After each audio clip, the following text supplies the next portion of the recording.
Aksi sekelompok orang diduga geng motor mengejar pengendara di Kota Makassar, Sulawesi Selatan. Aksi pengejaran tersebut terekam CCTV dan korban yang mencoba melarikan diri sempat terjatuh. Rekaman CCTV memperlihatkan sekelompok orang diduga geng motor mengejar 3 remaja yang mengendarai sepeda motor, viral di media sosial. 3 remaja tersebut bahkan terjatuh demi bisa menyelamatkan diri dari kawanan geng motor.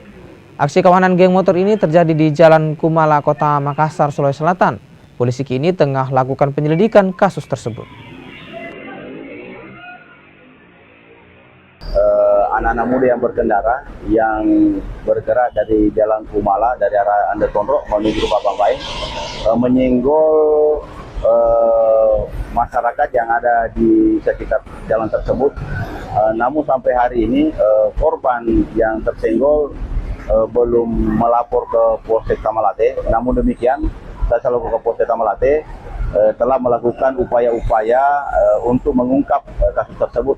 Apakah kasus tersebut adalah murni kecelakaan lalu lintas atau ada indikasi terjadinya tindak pidana kekerasan yang dilakukan oleh orang-orang tertentu atau geng motor.